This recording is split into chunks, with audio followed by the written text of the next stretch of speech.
O exército pegou, tirou eu aqui, meteu na cadeia, cegou-me um olho, deu uma pancada, eu perdi o ouvido, outra pancada, eu perdi o coração.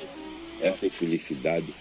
Um dia o povo tem de pensar quem são eles. Não é possível a gente viver a vida todinha debaixo desse pé de boi, não.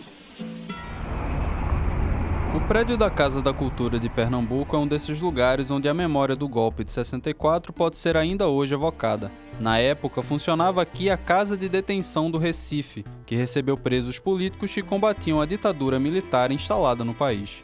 Prisões arbitrárias e torturas foram características do regime militar, que tratava os opositores como subversivos ou terroristas. E com o andar dos anos e no próprio advento do golpe, todos os estados sofreram intervenções. Então, a Secretaria de Segurança Pública, ou seja, todos os equipamentos da Secretaria de Segurança Pública estavam a serviço da repressão política, em função de uma legislação chamada Lei de Segurança Nacional, que estabelecia no Brasil a chamada o inimigo interno, né? A casa de detenção era o presídio masculino que recebia legalmente os chamados subversivos. As mulheres iam para a colônia do Bom Pastor.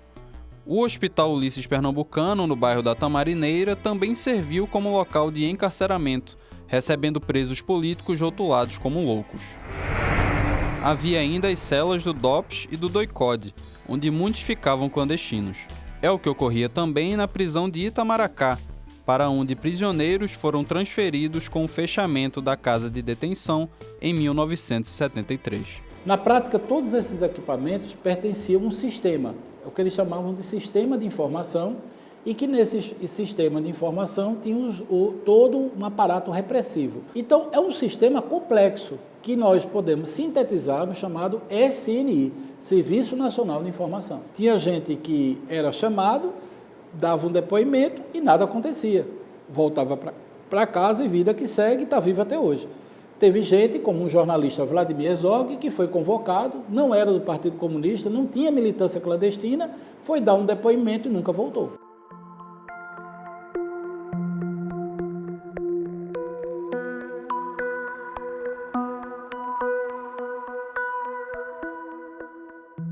Lília Gondim conheceu de perto a repressão. Ela foi detida 2 vezes durante a ditadura militar apenas por sua participação no movimento estudantil. A primeira na colônia feminina do Bom Pastor e depois no DOI-CODE.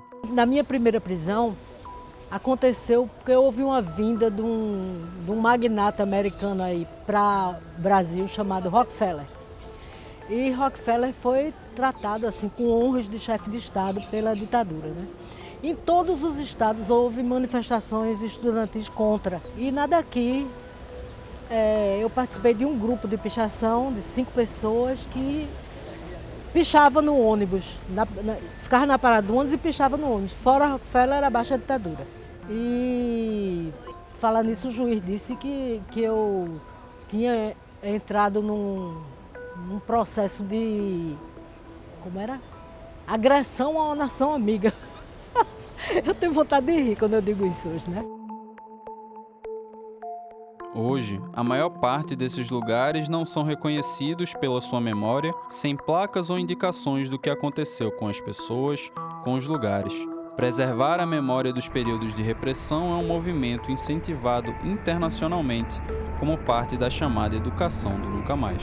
Não há nada que impeça uma ditadura, senão a memória, a resistência das pessoas, né, de não querer uma ditadura, de não aceitar uma ditadura. E o que nós queremos é trazer a dignidade do espírito humano, porque esse espírito humano não se curva à tortura.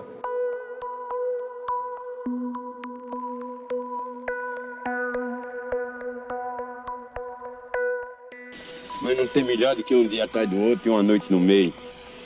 Um dia o povo tem de pensar quem são eles. Não é possível a gente viver a vida todinha debaixo desse pé de boi, não.